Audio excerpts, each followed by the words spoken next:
Questions आए थे उनको हम लोगों ने, राजनीतिक अवस्था से जितने भी क्वेश्चंस आए थे उन लोगों को, उन सभी क्वेश्चन को हम लोगों ने कवर किया है। अब हम यूनानी आक्रमण की ओर बढ़ते हैं। यूनानी आक्रमण इंपॉर्टेंट है, बट इससे बहुत कम क्वेश्चन आए थे वहां पे, ठीक है। तो 1992 से 2024 तक मात्र हमको 3 क्वेश्चन देखने को मिलते हैं। चलिए अब देखते हैं 3 वो क्वेश्चन कौन से हैं, लकी क्वेश्चन कौन से हैं।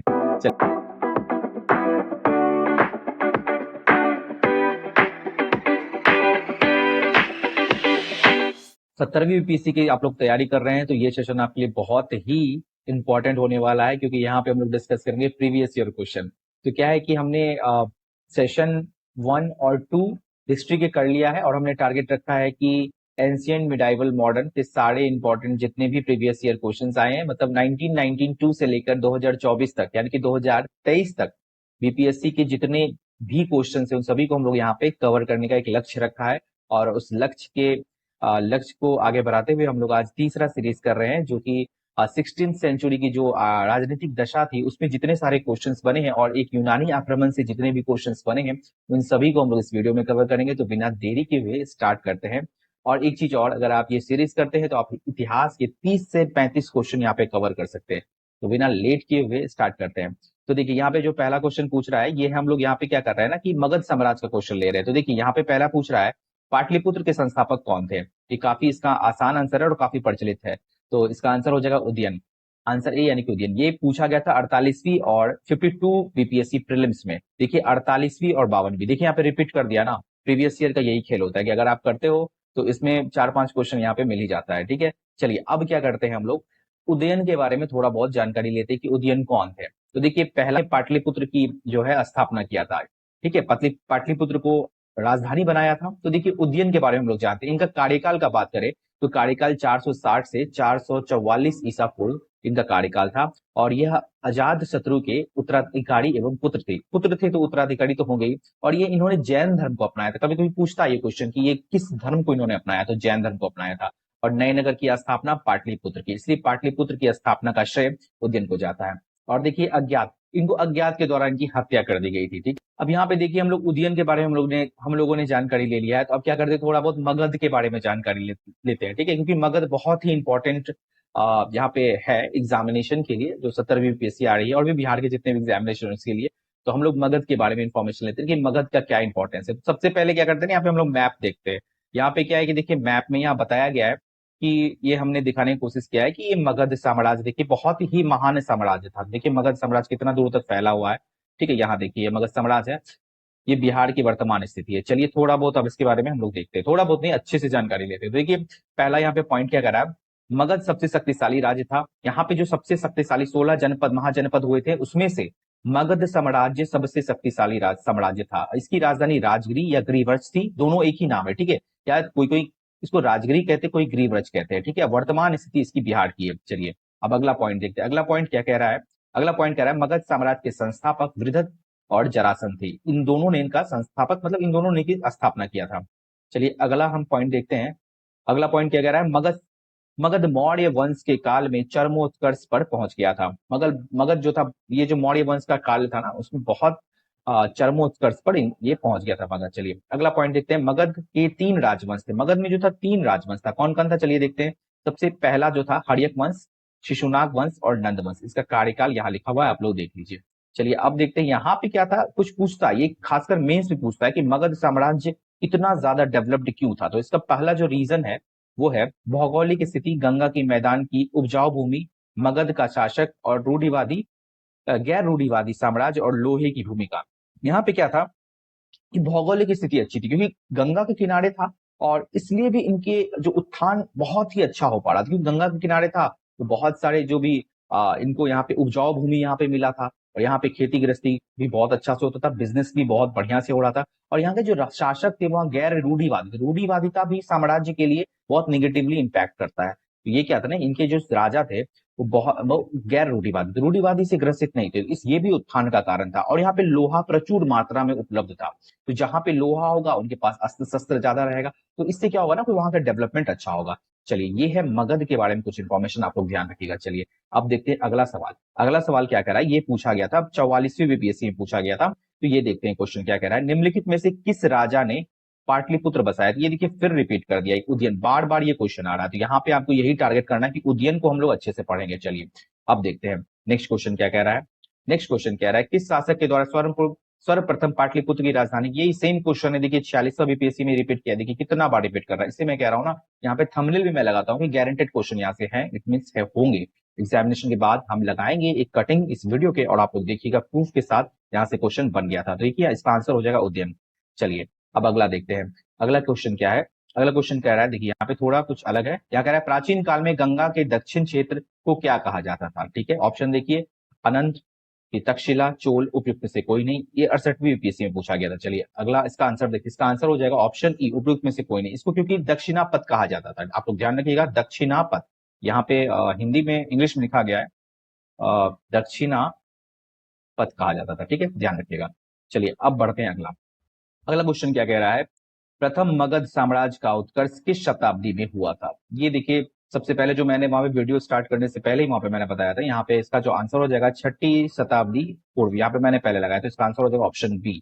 चलिए अब देखते हैं इसका आंसर क्या है, ऑप्शन बी ही इसका आंसर है। चलिए अब देखिए यहाँ पे मैच द फॉलोइंग आ गया, यहाँ पे महाजनपद दिया गया है और महाजनपदों की राजधानी दी गई है, और इसको यहाँ पे हम लोग को मैच करना है। तो मैच करने का इसका जो आंसर है आप लोग मैच कर लीजिएगा, आंसर ए है, यानी कि ए का 4 है, मल का हो गया कुशीनारा, ठीक है, उसके बाद बी का 3, बी का हो गया अंग, बी का हो गया चंपा, और गंधार का हो गया सी का 1 तक्षशिला, और डी का हो गया यहाँ पे 2 कौशाम्बी, यानी कि वत्स का कौशाम्बी। आप लोग ध्यान से इसको मैच कर लीजिएगा, देखिए मैच द फॉलोइंग पूछता है, और ये सीडीपीओ का एग्जाम जो हुआ था 2005 में, ये पूछा गया था। चलिए आप देखते हैं अगला क्या कह रहा है। अगला क्वेश्चन क्या कह रहा है, विश्व का पहला गणतंत्र, विश्व का पहला गणतंत्र वैशाली में किसके, वैशाली किसके द्वारा स्थापित किया गया था। विश्व का पहला गणतंत्र वैशाली में किसके द्वारा स्थापित किया गया था, ये तो लिच्छवी के द्वारा स्थापित किया गया था, इसका आंसर हो जाएगा। ठीक है, चलिए आगे देखते हैं, ये आंसर हो जाएगा डी, 48वीं और 42वीं 52वां बीपीएससी प्रीलिम्स में ये पूछा गया है क्वेश्चन। चलिए आगे बढ़ते हैं, और देखिए हाँ, आगे बढ़ने से पहले यहाँ लिच्छवी के बारे में थोड़ा जानते हैं, लिच्छवी के बारे में इंपॉर्टेंस क्यों है ये पढ़ते हैं। ये देखो पहला पॉइंट क्या कह रहा है, लिच्छवी वंश के लोग 6ठी सदी में बिहार के वैशाली नगर में रहते थे, ये जो वर्तमान स्थिति है इसकी वैशाली है, ठीक है, हाजीपुर वैशाली। फिर कह रहा है उनकी राजधानी वैशाली थी। लिच्छवी वंश के लोग मिथिला से लेकर मगध और कौशल तक राज्य करते थे, राज करते थे, ठीक है। गुप्त वंश के चंद्रगुप्त प्रथम ने लिच्छवी वंश की राजकुमारी कुमार देवी के साथ विवाह किया था, ये इंपॉर्टेंट है, ठीक है, याद रखिएगा। चलिए अगला बढ़ते हैं, ये गुप्त वंश में हम लोग उसको डिटेल में कवर करेंगे। चलिए नेक्स्ट क्वेश्चन क्या कह रहा है, नेक्स्ट क्वेश्चन देखिए वहां से ही रिपीटेड है, थोड़ा सा रिलेट कर रहा है, देखिए यहाँ पे ध्यान से देखिएगा, रिलेट कैसे कर रहा है।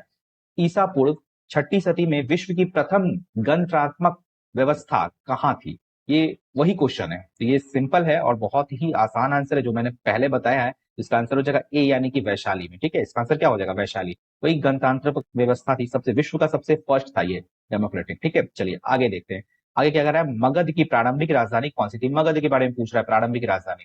चलिए ये देखिए बहुत बार रिपीटेड क्वेश्चन है, इसका आंसर हो जाएगा राजगृह या गृहरज। ठीक है, चलिए ये इंपॉर्टेंट था और बार बार रिपीट किया, ध्यान रखिएगा, राजगृह या गृहरज। नेक्स्ट क्वेश्चन क्या कह रहा है, प्राचीन महाजनपद मगध की प्रथम राजधानी कौन सी थी, ये देखिए 66वीं बीपीएससी में पूछा गया है। चलिए इसका आंसर देखते हैं, इसका आंसर क्या हो जाएगा, इसका आंसर हो जाएगा ई, उपयुक्त में से कोई नहीं, क्योंकि राजगिरा यहाँ पे ऑप्शन में नहीं है, राजगृह पहले भी बताया, पहले वाला क्वेश्चन भी यही था, राजगृह या गृहराज।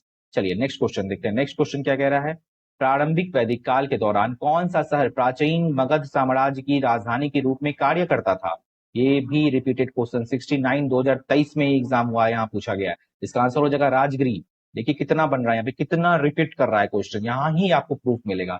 चलिए नेक्स्ट देखते हैं, नेक्स्ट क्वेश्चन क्या कह रहा है, महावंश के अनुसार बिंबिसार किस आयु में सिंहासन पर बैठा, ये थोड़ा फैक्चुअल इन्फॉर्मेशन है but still you should remember, देखिए थोड़ा याद रखिएगा इसको, इसका आंसर हो जाएगा 15 वर्ष की आयु में इन्होंने सिंहासन, बिंबिसार बहुत ही फेमस राजा थे। ठीक है, चलिए आगे देखते हैं, अगला क्या क्वेश्चन कह रहा है, अगला क्वेश्चन कह रहा है अजात शत्रु के वंश का नाम क्या था, देखिए काफी आसान आंसर है, ये हड़यक वंश इसका नाम था। ठीक है, ध्यान रखिएगा हड़यक वंश था। चलिए अगला देखते हैं, अगला क्वेश्चन क्या कह रहा है, अगला क्वेश्चन कह रहा है 16 जनपदों की सूची उपलब्ध है, ठीक है, कहां पे उपलब्ध है ये पूछ रहा है। ठीक, चलिए यहाँ पे देखते हैं, पहला है महाभारत में, आंगुत्तर निकाय में, यहाँ पे देखिए इसका सिंपल सा आंसर, ये इतना पढ़ना नहीं है, चलिए आगे बढ़ना है, इसको देखना भी नहीं, ये भी आंसर हो जाएगा। चलिए आगे देखते हैं, आगे क्या क्वेश्चन करा है, प्रदोत कहाँ के राजा थे, प्रबोध कहाँ के राजा थे ये पूछ रहा है, इसका आंसर देखते हैं, इसका आंसर हो जाएगा, ये सीडीपीओ 2018 में पूछा गया था, इसका आंसर हो जाएगा आंसर डी, अवंती के राजा थे प्रदोत। ठीक है, याद रखिएगा। चलिए अगला देखते हैं, अगला क्वेश्चन क्या कह रहा है, अगला क्वेश्चन कह रहा है मगध शासक बिंबिसार का चिकित्सक कौन था? जीवक था इसका। ठीक है, और देखिए 67वीं यूपीएससी प्री री एग्जामिनेशन हुआ तो उसमें पूछा गया। चलिए आगे बढ़ते हैं, आगे क्वेश्चन क्या कह रहा है। आगे क्वेश्चन पूछ रहा है, नंद वंश के पश्चात मगध पर किस राजवंश ने शासन किया? नंद वंश की, ये 44वीं यूपीएससी प्रीलिम्स 2000 में पूछा गया था। ये हो जाएगा आंसर, इसका हो जाएगा आंसर ए, मौर्य वंश। आंसर हो जाएगा मौर्य वंश। ठीक है, चलिए कलिंग, कलिंग नरेश खारवेल का संबंध था, किससे था संबंध? चलिए देखते हैं, कलिंग नरेश का किसका संबंध था?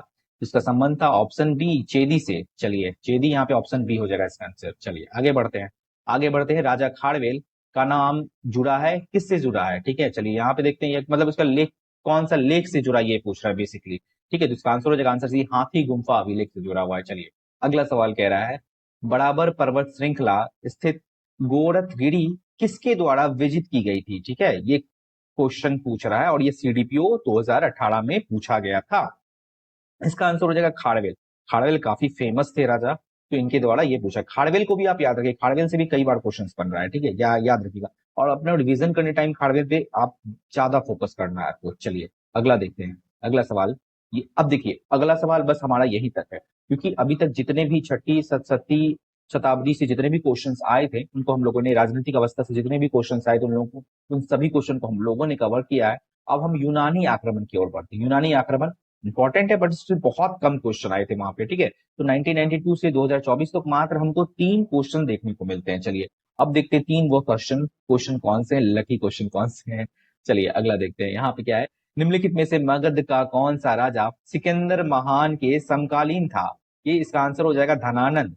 44 यूपीएससी प्रीलिम्स 2000 में ये पूछा गया, धनानंद के समकालीन था। ठीक है, चलिए धनानंद के बारे में थोड़ा हम लोग जान लेते हैं।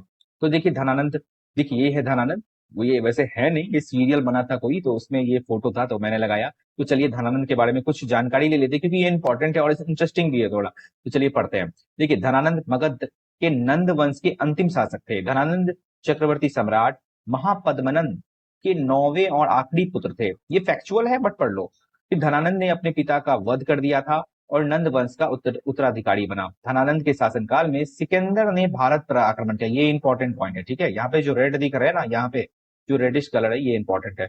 किसके शासनकाल में, अगर आप पूछता है किसके शासनकाल में धनानंद ने आक्रमण किया, धनानंद के शासन के, मतलब सिकंदर ने किनके शासनकाल में आक्रमण किया, तो धनानंद का शासनकाल था। ठीक है, उसके बाद पूछ रहा है, धनानंद के बाद चाणक्य ने अपने शिष्य चंद्रगुप्त मौर्य के साथ धनानंद के राज्य पर हमला किया और उसे मार डाला।